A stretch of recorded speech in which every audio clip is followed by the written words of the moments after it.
Hey guys, welcome to my channel. இன்றைக்கி நம்ம சேனலில் என்ன வீடியோ பார்க்க போகிறோம் அப்படின்னா ஈவினிங் ரொட்டீன் vlog தான் பார்க்க போகிறோம். ஈவினிங் ஒரு 3:30 ஆகிடுச்சு. மதியம் சாப்பிட்டுட்டு கொஞ்சம் நேரம் டிவி பார்த்துட்டு இருந்துட்டு தூங்கிட்டோம். ஸோ ஈவினிங் எந்திரிச்சு எல்லா வேலையும் ஸ்டார்ட் பண்ணிட்டேன். ஃபஸ்ட்டு வீடெல்லாம் ஃபுல்லாக கூட்டி விட்டுறலாம். முடி நிறையா வீட்டில் கொட்டிகிட்டே இருக்கும். ஸோ வீடை அப்பப்போ நம்ம கூட்டி சுத்தமாக வச்சுக்கணுங்கிறதுனால ஃபஸ்ட்டு வீடெல்லாம் கூட்டி முடிச்சிட்டோம். மதியம் சாப்பிட்டுட்டு அப்படியே சோம்பேறித்தனமாக பாத்திரமெல்லாம் அப்படியே போட்டுட்டு படுத்தாச்சு. ஸோ அந்த பாத்திரத்தை எல்லாம் தேய்ச்சி வச்சிடலான்னு சொல்லிட்டு பாத்திரமெல்லாம் கழுவி வச்சாச்சு. கூடவே ஸ்வீட் கார்ன் இருந்தது. ஸோ ஈவினிங் ஸ்நாக்ஸ் மாதிரி ஸ்வீட் கார்னில் 2 ஃப்ளேவர் பண்ணி கொடுக்கலாம், பெப்பர் ஃப்ளேவரும் சில்லி ஃப்ளேவரும் பண்ணி கொடுக்கலான்னு சொல்லிட்டு குக்கரில் ஆவியில் வச்சு ஒரு 3லேருந்து 4 விசில் விட்டிங்கன்னா நல்லாவே வெந்துடும். இதுக்கிடையில் செடியெல்லாம் கொஞ்சம் தண்ணி ஊற்றி விடலாம் அப்படின்னு சொல்லிட்டு, வெயில் டைமில் செடிக்கெல்லாம் தண்ணி ஊற்றக்கூடாது. ஸோ ஈவினிங்கில் ஊற்றுங்க, இல்லைன்னா காலையில் ஊற்றுங்க.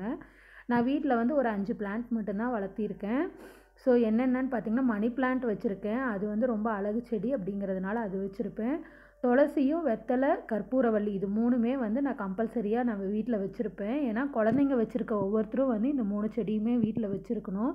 குழந்தைங்களுக்கு சளி பிடிக்குது அப்படின்னா உடனே ஹாஸ்பிட்டலுக்கு போகணும், இங்கிலீஷ் மருந்து வாங்கி கொடுக்கணுன்னு அவசியம் இல்லை. வீட்டில் இந்த வெத்தலை, துளசி, கற்பூரவள்ளி இதெல்லாம் இருந்ததுன்னா கூடவே மிளகு, குறுமிளகு இதுவும் சேர்த்து கஷாயம் மாதிரி போட்டு கொடுத்திங்கன்னா, ஒரு 2 டைம் போட்டு கொடுத்திங்கனாலே குழந்தைங்களுக்கு சளியெல்லாம் கரைஞ்சி வந்துடும். ஸோ நான் கற்பூரவள்ளி, மணி பிளான்ட்டு, துளசி, வெத்தலை செடி இதெல்லாம் மட்டும்தான் நான் வீட்டில் வச்சுருக்கேன். இதுக்கெல்லாம் டெய்லியும் தண்ணி ஊற்றி இதை நல்லா பராமரிப்பேன். எனக்கு நிறைய செடி வளர்க்கணுன்னு ஆசை. ஆனால் நாங்கள் இருக்கிற வீட்டில் நிறையா வைக்க முடியாது. ஸோ இந்த அளவுக்கு மட்டும் நான் வச்சு இதை மட்டும் நான் மெயின்டைன் பண்ணிகிட்ருக்கேன். பார்க்குறதுக்கே ரொம்ப நல்லாவும் இருக்கும். வீட்டில் பீஸ்ஃபுல்லாக இருக்க மாதிரி இருக்கும். ஸோ இந்த மாதிரி செடி வளர்க்குறது எனக்கு இன்ட்ரெஸ்ட் இருக்குது. அதுக்கப்புறம் துணியெல்லாம் வாஷிங் மிஷினில் போட்டிருந்தேன். வாஷிங் மிஷினில் போட்டு எல்லாத்தையும் ஸ்டாண்ட்லேயே காய போட்டாச்சு. ஏன்னா ஈவினிங்கில் நான் வாஷ் பண்ணி இருக்கிறதுனால வெளியே போட்டால் மழை வந்ததுன்னா நனைஞ்சிரும். அதனால் நான் போட்டுட்டேன். இப்போ பார்த்திங்கன்னா இப்போ 3வது விசில் வந்தாச்சு. ஸோ ஸ்வீட் கார்னையும் ஆஃப் பண்ணியாச்சு. பாப்பாவுக்கு வெள்ளிக்கிழமை தான் எப்போவுமே தலைக்கு குளிக்க வைப்பேன். ஆனால் இப்போ எக்ஸாம் போயிட்டுருக்குங்கிறதுனால வெள்ளிக்கிழமை நாள் காலையில் என்னால் ஸ்கூலுக்கு போகிற அவசரத்தில் குளிக்க வைக்க முடியல. பாப்பாவுக்கு கொஞ்சம் முடி ஜாஸ்தியாக இருக்குங்கிறதுனால தலை குளிக்க வச்சோன்னா தலை காயாது, அவங்களுக்கு சளி பிடிச்சிக்குங்கிறதுனால ஃப்ரைடே குளிக்க வைக்கல. ஸோ சாட்டர்டே காலையில் நல்லா எண்ணெய் வச்சு விட்டுட்டேன். நல்லா எண்ணெய் வச்சு தலையில் நல்லா ஊற விட்டுட்டேன். ஸோ ஈவினிங் போல் கொஞ்சம் வெயில் போகட்டும், அந்த டைமில் ஹீட்ரு போட்டு லைட்டாக குளிக்க வச்சுக்கலாம் அப்படின்னு சொல்லிட்டு இப்போ தான் தலைக்கு குளிக்க வச்சு கூட்டிகிட்டு வந்தேன். இந்த மாதிரி ஒரு டர்க்கி டவல் யூஸ் பண்ணி அப்படியே முடியை ரொம்ப போட்டு தேய்க்காமல் இப்படி லைட்டாக ஒத்தி ஒத்தி எடுங்க. அப்போ தான் ஹேர் ஃபால் ஆகாமல் இருக்கும், முடியும் நல்லா சாஃப்டாக இருக்கும். பாப்பாவோட முடி எப்படி சாஃப்டாக இருக்குது, அதுக்கு நான் என்னென்ன ஹேர் பேக்லாம் யூஸ் பண்ணுறேங்கிறத ஆல்ரெடி நான் ஒரு வீடியோவாக போஸ்ட் பண்ணியிருக்கேன். அதோட லிங்க்கை நான் டிஸ்கிரிப்ஷனில் கொடுக்குறேன், நீங்கள் செக் பண்ணி பாருங்கள். இப்போ நல்லா முடியை ஒத்தி விட்டுட்டு இப்போ லைட்டாக எடுத்து ஒரு கேட்ச் கிளிப் போட்டு அப்படியே விட்டுட்டோம் அப்படின்னா முடி நல்லா காஞ்சிரும். எந்த ஹேர் ட்ரையரும் யூஸ் பண்ணாதீங்க. அந்த மாதிரி யூஸ் பண்ணிங்கன்னா முடி சீக்கிரம் உடஞ்சி கொட்டுறதுக்கான வாய்ப்பு இருக்குது. நீங்கள் அப்படியே ஃப்ரீயாக விட்டுட்டிங்கன்னா முடி நல்லாவே காஞ்சிரும். இப்போ வாங்க ஈவினிங் பாலாத்தி கொடுக்கலாம். குழந்தைங்களுக்கு பாலாத்தி கொடுத்துட்டு ஸ்வீட் கார்னும் 2 ஃப்ளேவரும் செஞ்சிடலாம். பார்த்திங்கன்னா ஏற்கனவே நேற்று நைட்டு காய்ச்சி வச்ச பால் இருந்தது.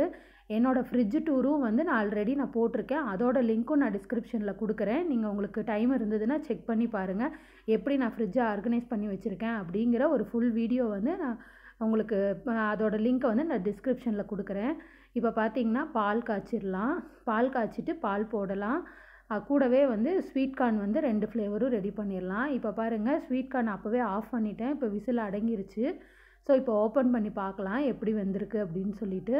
பாருங்கள், ஓப்பன் பண்ணால் ரொம்பவே சூப்பராக வெந்திருக்கு. 3 விசில் தான் நான் விட்டேன். 3 விசில் கொடுத்திங்கனாலே போதும், நல்லா வெந்துடும். இப்போ பாருங்கள் நல்லா வெந்துருச்சு. இப்போ இது 2 ஃப்ளேவர் பண்ண போகிறோம். ஸோ ஃபஸ்ட்டு பெப்பர் ஃப்ளேவர் பண்ணுறோம். அதுக்கு ஒரு பவுலில் கொஞ்சமாக ட்ரான்ஸ்ஃபர் பண்ணிக்கோங்க. சூடாக இருக்குது. ஸோ கரண்டி யூஸ் பண்ணி நல்லா இதில் கொஞ்சமாக ட்ரான்ஸ்ஃபர் பண்ணிக்கோங்க. இப்போ இதில் என்னென்னலாம் கலக்க போகிறோம் அப்படின்னு சொல்லி பார்த்திங்கன்னா, ஃபஸ்ட்டு இதுக்கு தேவையான அளவு கொஞ்சமாக சால்ட்டு சேர்த்துக்கோங்க. தூள் உப்பு கொஞ்சமாக சேர்த்துக்கோங்க. இப்போ பாருங்கள், உப்பு சேர்த்துக்கிட்டேன். இதில் நல்ல பெப்பர் பவுடர் நான் எங்கள் வீட்லேயே ரெடி பண்ண பெப்பர் பவுடர் தான். ஃபஸ்ட்டு பெப்பர் பவுடர் சேர்த்துக்கலாம். உங்களுக்கு பெப்பர் தூக்கலாக வேணும் அப்படின்னா நிறையா சேர்த்துக்கலாம். இல்லை குழந்தைங்களாம் சாப்பிடுவாங்க அப்படின்னா மைல்டாக சேர்த்துக்கோங்க. எங்கள் வீட்டில் இருக்கிற குழந்தைங்களுக்கு இந்த கிளைமேட்டுக்கு சளி பிடிச்சிக்கும் அடிக்கடி. ஸோ நான் வந்து கொஞ்சம் தூக்கலாக சேர்த்துருக்கேன். வீட்டிலேயே காய்ச்சின நெய் தான் இது. நான் வந்து நெய் வந்து கடையில் எப்போவுமே வாங்க மாட்டேன், வீட்டில் தான் ரெடி பண்ணுவேன். ஸோ அந்த நெய் வந்து ஒரு 1/4 ஸ்பூன் சேர்த்துக்கோங்க. சேர்த்து இப்போ நல்லா மிக்ஸ் பண்ணி விட்டுக்கோங்க. சளி பிடிச்சிருக்கிற குழந்தைங்களுக்கு ஈவினிங் இந்த மாதிரி பெப்பர் கொஞ்சம் தூக்கலாக போட்டு செஞ்சு கொடுத்திங்கன்னா அவங்களுக்கு வந்து தொண்டைக்கு நல்லா இதமாக இருக்கும். அந்த சளியும் வந்து எல்லாம் கரைஞ்சி வந்துடும். இப்போ வந்து பெப்பர் ஃப்ளேவர் ரெடி பண்ணியாச்சு. அடுத்தது சில்லி ஃப்ளேவர் ரெடி பண்ணலாம். அது வந்து ஒரு பவுலில் வந்து அந்த மீதி இருக்கிற ஸ்வீட் கார்னை சேர்த்துக்கோங்க. இதுக்கும் வந்து கூட வந்து கொஞ்சம் சால்ட்டு சேர்த்துக்கோங்க. சால்ட்டு சேர்த்துட்டு ரெட் சில்லி பவுடர் வந்து கொஞ்சமாக சேர்த்துக்கோங்க. உங்களுக்கு காரமாக வேணும்னா அதுக்கு தகுந்த மாதிரி நீங்கள் சேர்த்துக்கோங்க. நான் கொஞ்சமாக சில்லி பவுடர் சேர்த்துக்கிட்டேன். கூடவே வந்து இதுக்கும் வந்து ஒரு 1/4 ஸ்பூன் நெய் சேர்த்து நல்லா மிக்ஸ் பண்ணி விட்டுக்கோங்க.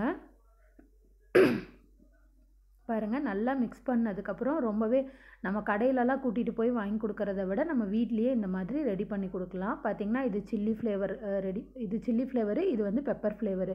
ஸோ இது ரெண்டுமே வந்து நான் வீட்லேயே ரெடி பண்ணிட்டேன். இப்போ பாருங்கள், இப்போ பாலும் காஞ்சிருச்சு. ஸோ பால் காஞ்சதுக்கப்புறம் பால் போடலாம். என் பொண்ணுக்கு பால் ஆற்ற போகிறேன், என் பையனுக்கும் எனக்கும் காஃபி போட போகிறேன். ஸோ 3 பேருக்கு தான் செய்ய போகிறேன் இன்றைக்கி. ஒரு டம்ளர் எடுத்துகிட்டு 1 ஸ்பூன் சுகர் சேர்த்துக்கோங்க. எனக்கு மட்டும் 2 ஸ்பூன் சுகர் சேர்த்துக்கிட்டேன்.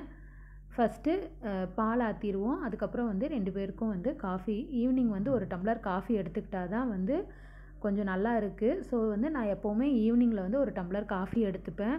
குழந்தைங்களுக்கு பூஸ்ட்டு இந்த மாதிரி போட்டு கொடுப்பேன். அதெல்லாம் ரொம்ப ரேராக தான் போட்டு கொடுப்பேன். இல்லைனா வெறும் ப்ளைனாக பால் கொடுத்துருவேன். இன்றைக்கி என் பையன் தலைவலிக்கிற மாதிரி இருக்குமா, எனக்கு காஃபி கொடுங்கன்னு சொல்லி கேட்டான். ஸோ அவனுக்காக இன்றைக்கி காஃபி போட்டிருக்கேன். பாப்பாவுக்கு எப்போவுமே பால் தான் கொடுப்பேன், அதனால் பால் ஆற்றிருக்கேன் அவங்களுக்கு. பாருங்கள், இப்போ வந்து பால் ஆற்றிட்டு ஈவினிங்கில் குழந்தைங்களுக்கு எப்போவுமே வந்து ஸ்நாக்ஸ் வந்து வெளியே கடையிலேருந்து வாங்கி கொடுக்காம நீங்களே வீட்டில் ஏதாவது ரெடி பண்ணி கொடுங்க. அதுவும் இந்த சில்லுன்னு இருக்கிற கிளைமேட்டுக்கு பெப்பர் எதுலெல்லாம் யூஸ் பண்ண முடியுமோ அந்த மாதிரி ஸ்நாக்ஸாக செஞ்சு கொடுத்தீங்க அப்படின்னா அவங்களுக்கு வந்து சீக்கிரமாக சளி பிடிக்காமல் பார்த்துக்கலாம். சளி பிடிச்சதுனாலும் நம்ம வீட்லேயே வந்து கஷாயம் ரெடி பண்ணி கொடுத்துருங்க. இனிமேல் மழை காலம், ஸோ குழந்தைங்கள வந்து கேர்ஃபுல்லாக பார்த்துக்கோங்க. இப்போ பால் ஆற்றியாச்சு. அடுத்து வந்து காஃபியும் ஆற்றி வச்சிடலாம். நீங்கள் யாரெல்லாம் வந்து ஸ்வீட் கார்ன் வாங்கினா ப்ளைனாக வேக வச்சு சாப்பிடாம இந்த மாதிரி ஃப்ளேவர்ஸில் வந்து செய்வீங்க அப்படிங்கிறத எனக்கு மறக்காமல் கமெண்ட் பண்ணுங்கள். இப்போ பாருங்கள், ஸ்வீட் கார்ன் அவங்களுக்கு பவுலில் போட்டு கொடுத்தாச்சு. எனக்கும் காஃபி போட்டுட்டு வந்துட்டேன். சாப்பிட்டு முடிச்சாச்சு. ஆஸ் யூஷுவல் சாப்பிட்டதுக்கப்புறம் திரும்ப வந்து சிங்கில் வந்து பாத்திரம் சேர்ந்துருச்சு. இந்த சிங்கில் மட்டும் எப்படி தான் இவ்வளோ பாத்திரம் சேரும்னே தெரியாது. பாத்திரம் சேர்ந்துக்கிட்டே இருக்கும், கழுவுறதே வேலையாக இருக்குது. இப்போ இந்த பாத்திரத்தெல்லாம் கழுவி வச்சிடலாம் வாங்க. இப்போ பாருங்கள், எல்லா பாத்திரத்தையும் நல்லா சுத்தமாக கழுவியாச்சு. கழுவி முடிச்சுட்டு பாப்பாவுக்கும் வந்து தலை வந்து நல்லா காஞ்சிருச்சு. நான் இந்த மாதிரி கோம்பு யூஸ் பண்ணி தான் பாப்பாவுக்கு வந்து முடி சிக்கு எடுப்பேன், முடி உடையாமல் இருக்கும். அதுக்கப்புறம் நார்மல் சீப்பில் வந்து சீவி விடுவேன். இந்த சீப்பு வந்து நான் டிமார்ட்டில் தான் வாங்கினேன், 99 ருபீஸ்க்கு. இதில் எடுத்திங்கன்னா குழந்தைங்களுக்கு வலிக்காமவும் இருக்கும், முடி வந்து உடையாமலும் இருக்கும். அதனால் இதே ரோலர் மாதிரி ரவுண்டாக இருக்கும், அது வந்து யூஸ் பண்ணக்கூடாது. அது யூஸ் பண்ணிங்கன்னா முடி வந்து ரொம்ப உடையும், சிக்காகும். ஸோ இந்த மாதிரி கோம்பு வாங்கி உங்கள் குழந்தைங்களுக்கும் யூஸ் பண்ணுங்கள்.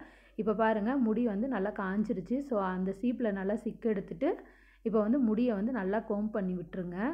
நல்லா மேலேருந்து கீழே வரைக்கும் வாரிட்டு ஒரு கேட்ச் கிளிப் போட்டுக்கிட்டாங்க. அப்புறம் கொஞ்சம் நேரம் கழித்து தலை பின்னிப்பாங்க, ஏன்னா லைட்டாக ஈரம் இருக்கும். ஸோ பாருங்கள், இப்போ இந்த மாதிரி வந்து கேட்ச் கிளிப் போட்டு விட்டால் அவங்க ஆஸ் யூஷுவல் போய் டிவி பார்ப்பாங்க, கொஞ்சம் நேரம் கழித்து படிப்பாங்க. இன்றைக்கி ஈவினிங் ரொட்டீன் விலாகை இதோடு நான் முடிச்சுக்கிறேன். இனி நெக்ஸ்ட் வீக் வந்து நான் அடுத்த வீடியோ அப்லோட் பண்ணுறேன். இந்த வீடியோ பிடிச்சிருந்ததுன்னா லைக் பண்ணுங்கள். Thank you friends.